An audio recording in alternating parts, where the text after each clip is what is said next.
দর্শক, বিসিবির সভায় অনুপস্থিত থাকলে পরিচালক পদ হারাবেন 7 পরিচালক। এক যুগ পর বিসিবির দায়িত্ব ছাড়েন নাজমুল হাসান পাপন। এরপর বোর্ডের দায়িত্ব নিয়েছেন ফারুক আহমেদ। দায়িত্ব নেওয়ার এক সপ্তাহের মধ্যে বিসিবি পরিচালনা পর্ষদের সভা ডেকেছেন নতুন এই বোর্ড প্রধান। মূলত কমিটির রূপরেখা সাজাবে বোর্ড। এছাড়া বেশ কিছু গুরুত্বপূর্ণ সিদ্ধান্ত আসতে পারে। বিকেলে অনুষ্ঠিত হবে গুরুত্বপূর্ণ সভা। প্রথমবারের মতো দায়িত্ব নিয়ে বোর্ড সভায় বেশ কিছু গুরুত্বপূর্ণ সিদ্ধান্ত নিতে পারেন ফারুক আহমেদ। জানা গেছে, বিসিবির কার্যালয়েই অনুষ্ঠিত হবে এই বোর্ড সভা। বৈষম্য বিরোধী ছাত্র আন্দোলনে আওয়ামী সরকারের পতনের পর আত্মগোপনে রয়েছে নাইমুর রহমান, দুর্জয়, ইসমাইল হায়দা মল্লিক সহ অনেক বোর্ড পরিচালক। জানা গেছে, এই বোর্ড সভায় পদত্যাগ করতে পারেন তারা, অথবা টানা 3 বোর্ড সভায় অনুপস্থিত থাকলে পদ হারাবেন তারা।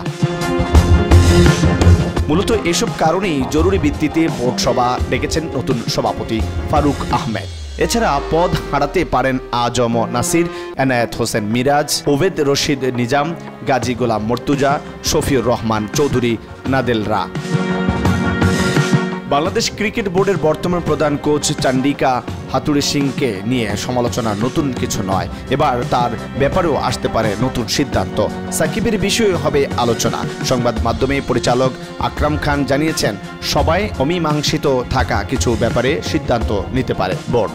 গুঞ্জন রয়েছে, বিপিএল গভর্নিং কাউন্সিলের প্রধান হতে যাচ্ছেন ফাহিম সিনহা। ক্রিকেট অপারেন্স আর গেম ডেভেলপমেন্টের পদ পেতে পারেন নতুন পরিচালক নাজমুল আবেদিন ফাহিম।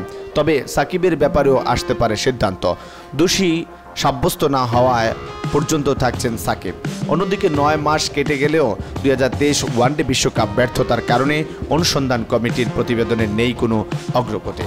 তবে আকরাম খান মনে করেন, 2-1 জনের নাম ছিল, সেগুলো আমরা রিপোর্ট দিয়েছি। আমি মনে করি, যেহেতু আমরা পারফরমেন্স ভালো করতে পারিনি, সেহেতু এটা জনসম্মুখে আসলে ভালো।